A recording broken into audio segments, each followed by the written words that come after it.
Bueno, hoy vamos a dar opioides u opiáceos.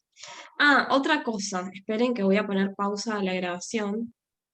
Yo les dejé, bueno, entonces opiáceos, vamos a definir un poco qué es el dolor. El dolor se define como una experiencia sensorial desagradable, que también se manifiesta obviamente a nivel emocional, y que en la mayoría de los casos está asociado a un daño real, es decir, algún tipo de injuria, algún tipo de daño que se provoca a nivel periférico y que generan una sintomatología muy desagradable en la persona. Esta es una definición de, bueno, una asociación internacional que se encarga del estudio del dolor y que lo define así, como una experiencia sensorial y emocional desagradable asociada a un daño real o potencial de un tejido corporal. Esperen que no me pasa. Ahí está. El dolor, entonces, tenemos que saber, como siempre les digo, es una experiencia subjetiva, es una experiencia multifactorial, porque obviamente tiene que ver con múltiples factores, tiene que ver con la experiencia propia de la persona, tiene que ver con la tolerancia al dolor que tenga ese individuo, tiene que ver con el tipo de dolor que esté sufriendo, tiene que ver con la duración de ese dolor, las características de ese dolor, eh, y obviamente hay algunos factores que van eh, a agravar o no ese dolor que la persona está sintiendo. Sí es real que no es el mismo, perdón, por más que sea el mismo dolor que estén sintiendo dos personas, es decir, por el mismo tipo de lesión, por ejemplo, no va a ser el mismo dolor igual en cada una de ellas. ¿Esto qué quiere decir? Que es tan subjetivo que el dolor que pueda sentir X persona no va a ser el mismo dolor que esté sintiendo la otra, pese a que tenga, por ejemplo, el mismo trauma o que tenga el mismo tipo de lesión a nivel periférico, ¿sí? Entonces, esto hace que cambie, digamos, un poco la percepción del dolor y que sea totalmente subjetiva. Entonces, a partir de este concepto, nosotros tenemos que entender que las personas se manejan de manera distinta, o sea, tienen distintos tipos de percepciones y que no podemos sacarle valor a un valor de dolor frente a otro, ¿sí? Siempre hacer, cuando una persona dice que siente dolor, hacerle caso a eso y ver cuánto siente, dónde le duele, hace cuánto, etc. Obviamente acá hay otro parámetro importante que habla del estado de ánimo, de las creencias, esos son dentro de lo que es el parámetro multifactorial, se refiere a eso, ¿sí? A las creencias que la persona tiene, muchas veces las creencias espirituales, religiosas, hacen que también pasen mejor el dolor, ¿sí? O que crean que pasa mejor el dolor. Por otro lado, el estado de ánimo de esa persona también va a incidir, ¿sí? Si es un paciente oncológico, si es un paciente que está en un estado de cuidado paliativo, o sea, en una última instancia de la enfermedad, y que no tiene ánimo, que se quiere morir, seguramente la percepción del dolor va a ser mucho mayor, dada no solamente la enfermedad que esté teniendo, sino que también dada la severidad y el estado de ánimo que tenga esa persona. Entonces, eso es importante, ¿sí? Saber encarar en qué pacientes y sobre todo en aquellos que están en una instancia mucho más avanzada. Entonces, para repasar, el concepto del dolor es una experiencia desagradable, sensorial, que depende meramente de la persona, depende de sus creencias, de su estado de ánimo, depende de la percepción que tenga, depende de muchos factores y que van a dirigir justamente hacia, eh, hacia la percepción final de ese dolor, ¿sí? Eso hablando en términos subjetivos, ¿sí? Para que entiendan que el dolor en sí no es, si bien es un síntoma sumamente importante, se mide de distintas formas porque justamente no hay un estudio que mida el dolor, no hay un parámetro bioquímico que me dé pauta de cuánto dolor está sintiendo esa persona, ¿sí? Es meramente el relato de ese paciente y también en relación obviamente a sus creencias, a sus percepciones y al foco, o sea, al tipo de lesión que esté generando ese dolor. Para empezar eh, a hablar de lo que sería la fisiopatología del dolor, tienen que entender que es bastante, digamos, tiene que ver justamente con el sistema nervioso central. Y esto es importante porque Ustedes nos recordarán que el sistema nervioso central tiene unas vías ascendentes y descendentes por las cuales van transcurriendo distintas señales nerviosas. Y a su vez, tenemos algo que se llama sistema nervioso periférico, que justamente lo que hace es tratar de transmitir aquellas señales nerviosas de la periferia hacia la corteza cerebral, ¿sí? Entonces, desde el área más distal, desde el área más lejano, hacia finalmente el cerebro que llegue y genere un estímulo y una reacción a eso. Y a su vez, el cerebro también va a generar una reacción, producto de eso que se está generando en la periferia, y va a también mandar contralateralmente otra señal hacia la periferia, ¿sí? Todo esto, obviamente, que va a estar también involucrada la médula, que va a ser el canal, el nexo, en el medio de lo que sería el sistema nervioso periférico y el central, ¿sí? Nosotros tenemos que saber que hay un concepto que es de la nociocepción o nocicepción, que es un conjunto, tal como le dice ahí, de un conjunto de hechos químicos y eléctricos que obviamente se inician ante una injuria tisular, ¿sí? O sea, se inician ante una lesión, ante una injuria, ante algún tipo de problema que esté ocasionando y que genere justamente una señal nerviosa. Y van a terminar con la percepción del dolor en sí, ¿sí? Es el encargado de ir transmitiendo las distintas señales nerviosas, sobre todo del dolor. Estas señales se van a ir dividiendo en estas etapas, estas 4 etapas. Eh, la primera es la transducción, la segunda es la transmisión, la tercera es la percepción barra interpretación de ese dolor, y por último la modulación de ese dolor. Esto es importante porque, de acuerdo a la vía, o sea, al sitio anatómico en el cual se encuentre, van a ir generando estos conceptos, estas señales, ¿sí? Esto, lo que ustedes ven acá, no es más que un dibujo de una lesión a nivel periférico, en este caso, por ejemplo, una cortadura en la piel, y lo que ustedes van viendo ahí son justamente las áreas que van a ir transmitiendo ese dolor hasta la corteza cerebral, ¿sí? Es decir, el sitio de injuria, el sitio en donde se genera a nivel periférico la lesión, la injuria tisular. Después las señales que van a ir transmitiendo, ¿sí? Todo esto por justamente el haz espinotalámico y demás, que sería este de acá. Y justamente, hablando de eso, tenemos que mencionar a la médula, esto sería a nivel medular, y acá ya a un nivel de la corteza cerebral, del tálamo y de la corteza cerebral, como para traducir ese dolor, ¿sí? Acuérdense de estas etapas de la transducción, la transmisión, la percepción, interpretación y la modulación, ¿sí? La primera etapa, que es la transducción, se va a dar justamente a este nivel, ¿sí? En donde se va a dar la injuria. Fíjense que hay un trauma, hay un capilar roto, producto de ese capilar que se rompe, va a haber una extravasación de sangre, e inmediatamente se va a generar el estímulo del dolor, ¿sí?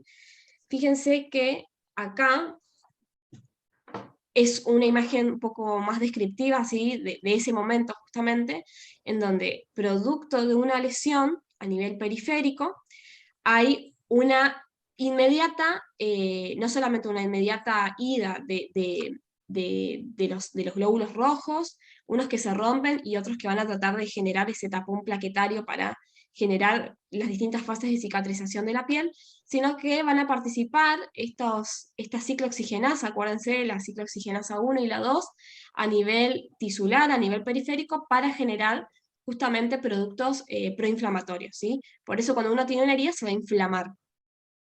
A ese nivel se van a ir liberando prostaglandinas, distintos productos inflamatorios, histaminas, sustancias P, que van a generar justamente inflamaciones en ese área local, y a su vez van a tratar de fagocitar aquellos microbios que estén queriendo ingresar a través de los glóbulos blancos, ¿no? Van a tratar los glóbulos blancos de fagocitar aquellos microbios que estén tratando de ingresar por la vía periférica, es decir, producto de la lesión, y a su vez también va a cooperar con la formación de lo que es el tapón plaquetario, o sea, el tapón que se va a generar a este nivel para tratar justamente de que no haya tanta pérdida sanguínea. Por eso, si uno tiene una lesión periférica, lo que tiene que hacer es agarrar una compresa, una gasa, y hacer presión, ¿sí? Uno para cortar dicho sangrado, y otro justamente, un error bastante frecuente es que se retire la gasa, digamos, y cuando se retira la gasa se retira todo el producto el tapón plaquetario, o sea, todo lo que estuvo ahí generando en una fase primaria, una, una compensación de la lesión, digamos, un cierre de la herida provisorio, y muchas veces con la gasa bueno, cuando lo quitan se retira todo eso y otra vez el cuerpo tiene que formar ese tapón para tratar de evitar el sangrado y demás, que es como si fuera una cascarita que se hace, ¿sí? Entonces, bueno, justamente lo ideal es hacer una presión, hacer compresión con una gasa, tratar de evitar el sangrado, obviamente previamente con un chorro de agua que limpie, que arrastre todos los productos de desecho, todos los productos y los microbios que puedan ser oportunistas y se quieran meter en el sitio de lesión, ¿sí? Pero bueno, volviendo a lo nuestro, van a generarse una respuesta inflamatoria, proinflamatoria, mediado por la ciclooxigenasa, por las prostaglandinas, y esa respuesta a nivel tisular justamente va a viajar por una neurona hasta la médula espinal. Vamos a volver acá. Esta primera fase va a ser justamente la de transducción. ¿Qué quiere decir esto? Que va a ser la transformación de esos estímulos nerviosos, de esos estímulos del dolor a nivel periférico, justamente producto de una lesión, ¿sí? Sea en la piel o en los tejidos. Esas señales nocioceptivas van a ir estimulando y van a ir viajando para generar la respuesta a ese dolor. Justamente, como les dije, en esta etapa, que es la de la transducción, se van a dar los procesos de liberación de productos proinflamatorios, ¿sí? Las prostaglandinas van a aumentar la sensibilidad de esos nocioceptores, van a generar esa sensación de hiperalgesia. La hiperalgesia significa justamente el dolor en sí, hiperalgesia, o sea, mucho dolor, ¿sí? Cuando uno inicia hipoalgesia es lo contrario. Eh, el dolor y la inflamación en ese área local en donde fue dicha lesión, ¿sí? Y bueno, en el medio obviamente van a estar toda esta sopa de mediadores, sustancia P, prostaglandinas, leucotrienos, interleuquinas, todos esos son productos proinflamatorios, ¿sí? O sea, son productos que van a cooperar con la inflamación local de ese sitio. Y esto se va a dar a este nivel periférico, ¿sí? Es el primer encuentro con esas neuronas o esas señales nocioceptivas que se van a encargar justamente de conducir el dolor hasta el nivel medular, ¿sí? Una vez que llega a nivel medular, vamos a ir, va justamente a hacer a nivel de la médula que se van a poner en contacto con esos receptores. Siempre cuando uno nombra la palabra receptor, ustedes tienen que remitirse a lo que era la farmacodinamia. Acuérdense que la farmacodinamia era justamente el acto en donde el fármaco le hacía lo que el fármaco le hacía al cuerpo, ¿sí? Acuérdense que la farmacocinética era lo que el cuerpo le hacía al fármaco y la farmacodinamia lo que el fármaco le hacía al cuerpo. Bueno, justamente a ese nivel tiene que y necesita de receptores. Se tiene que unir a receptores para que se dé una respuesta, para que se dé una acción farmacológica. Bueno, justamente acá pasó lo mismo. Esa respuesta farmacológica de, por ejemplo, los opioides, se va a dar a nivel medular, ¿sí? Y en esa médula van a haber distintos receptores, eh, uno de ellos es el delta, otro van a ser los receptores mu, que son por excelencia los que van a utilizar los opioides, otros van a ser los receptores kappa, que van a justamente actuar a nivel de la primer, segunda y tercer neurona, todo eso a nivel medular, ¿sí? Vamos a volver a esta foto. Justamente van a tener una vía ascendente y descendente, ¿sí? Constantemente una vía ascendente y una vía descendente. Justamente esto es normal que suceda, es una respuesta desde la periferia a la corteza y de la corteza a la periferia. Una vez que se genera esta respuesta del dolor y demás, y se llega a nivel medular, perdón, ahí a nivel medular, se va a generar entonces el primer contacto con la primer motoneurona, sobre todo a nivel espinotalámico, que sería más o menos a este nivel, ahí está en inglés, pero no importa, igual se entiende. Y justamente a nivel espinotalámico se va a dar la conducción de ese dolor, ¿sí? Todo esto a nivel de la médula espinal. Una vez que sucede eso, se van a obviamente ir activando los distintos receptores, que van a ser, o sea, se va a generar una sinapsis. Acuérdense que las neuronas lo que hacían era sinapsis, ¿sí? Y cuando se unen esas neuronas, hacen sinapsis, generan una respuesta a un potencial eléctrico. Entonces, las endorfinas, las encefalinas, son todas sustancias que se van a unir a receptores, que son estos receptores que yo les venía comentando. Receptores mu, receptores kappa, receptores delta, y que cuando se unen a esos receptores van a generar la respuesta al dolor. Justamente los opioides van a actuar a nivel de esos receptores, inhibiendo la vía de ese dolor, es decir, no van a permitir que llegue a la corteza del cerebro esa vía del dolor, haciendo que el paciente no sienta dolor cuando se le administra el opioide, por ejemplo, ¿sí? Una vez que lo hacen, obviamente, entonces vamos a tener el dolor, que va a empezar con una neurona nociceptiva, ese dolor va a ir viajando a través de esas neuronas hasta la médula, ¿sí? Justamente por acción del haz espinotalámico que va a generar esa conducción del dolor. De ahí, a este nivel medular se van a generar esa respuesta, esa sinapsis entre las distintas neuronas, ¿sí? Y vamos a tener que finalmente va a llegarse a lo que es la corteza del cerebro, o sea, la corteza donde se van a ir provocando distintos tipos de estímulos. ¿Ven acá esta parte roja que hay como distintas decusaciones? Bueno, es porque la corteza va a ir como distribuyendo ese dolor a distintas capas del cerebro, en realidad a distintos sitios cerebrales. Y a partir de ahí se va a dar otra respuesta. ¿Esto qué quiere decir?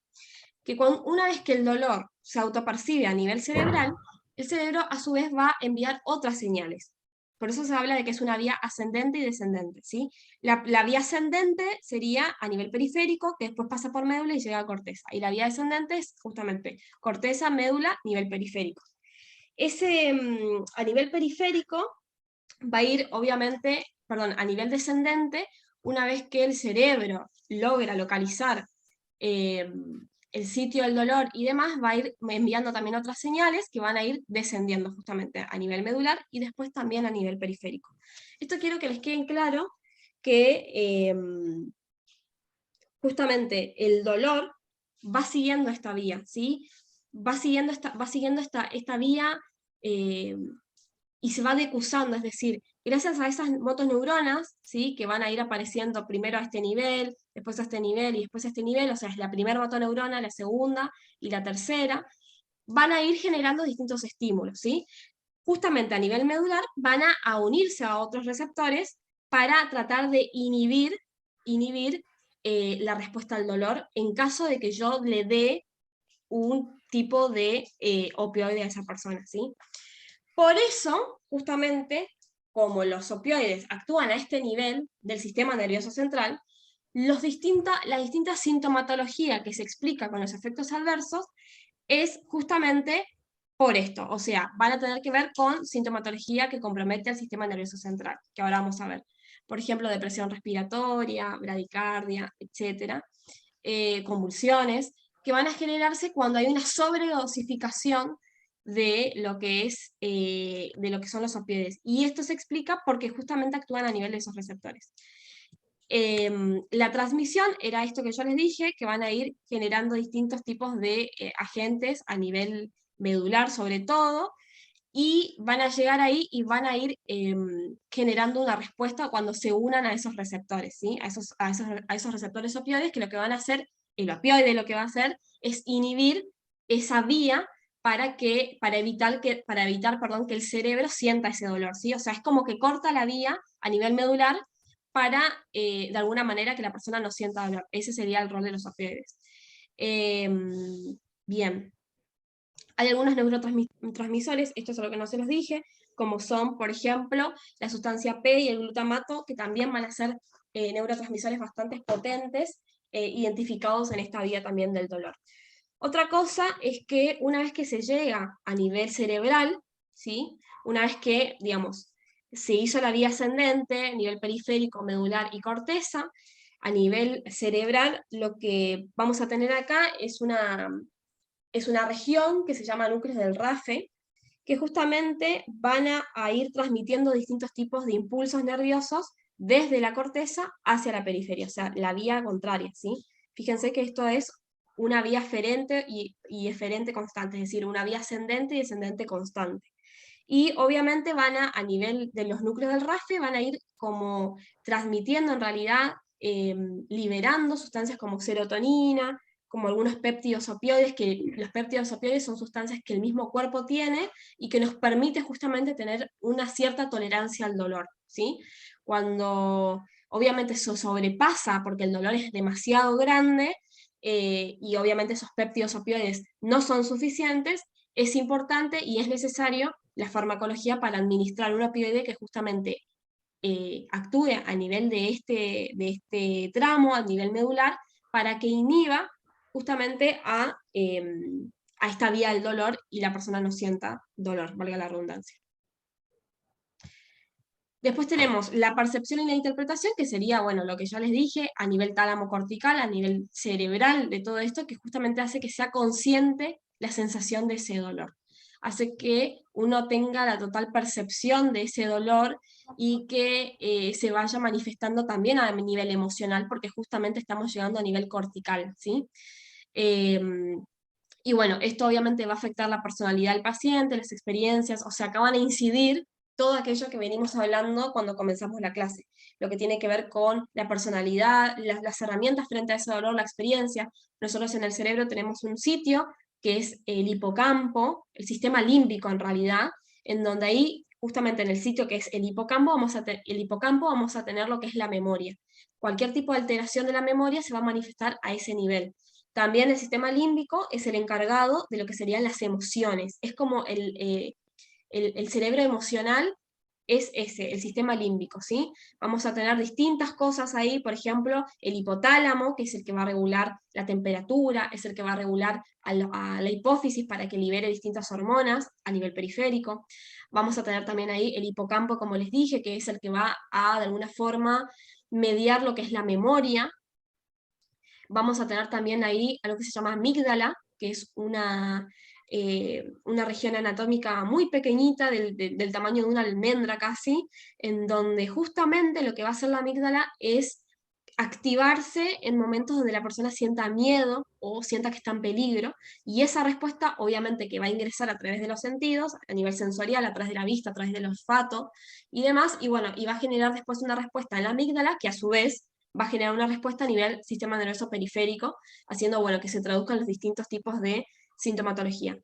Lo que quiero que entiendan acá es que lo que es el sistema nervioso, tanto central como periférico, van a actuar en simultáneo, es como una simbiosis, para distintos tipos de cosas, sea para la percepción del dolor, porque ustedes ya ven que empieza a nivel periférico hasta que se genera esa conciencia del dolor a nivel de la corteza, y el que transmite eso a través de los distintos sitios nocioceptivos es la médula, y a su vez también el cerebro va a ir liberando ciertas sustancias como serotonina, como péptidos opioides, en respuesta a ese dolor que se traduce en el cerebro, ¿sí?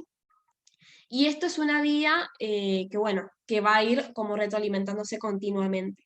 El cerebro finalmente lo va a hacer consciente, ¿sí? Va a hacer que la persona perciba finalmente esa sensación subjetiva del dolor. Y después, obviamente, que lo module. Acá no les puse la última fase, que sería modulación, porque, bueno, es bastante parecida a lo que es la percepción e interpretación, ¿sí? Es la modulación de ese dolor, es la traducción final, no quería usar la palabra traducción porque no quería que se confundan, pero son las distintas fases que se van utilizando para que finalmente se haga consciente esa sensación del dolor. Bien, entonces, esto es algo que yo les venía adelantando.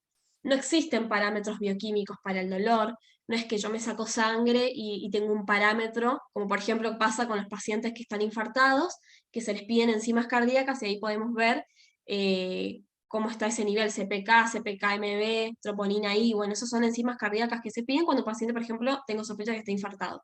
Bueno, acá no hay eso, ¿sí? Acá no hay un parámetro bioquímico que me indique justamente la presencia de lo que sería el dolor. Tampoco hay un estudio de neuroimagen que me indique cuánto dolor está sintiendo ese paciente. Fíjense que es algo totalmente subjetivo, que si bien en nuestro organismo nosotros tenemos receptores en realidad péptidos opioides, muchas veces no son suficientes y obviamente dependiendo del umbral y del tipo de lesión que tenga, voy a necesitar esa terapia, por ejemplo, de morfina, que sería el principal opioide o el más conocido que tenemos también dentro de lo que es la farmacología. Entonces, no existen estudios de imagen,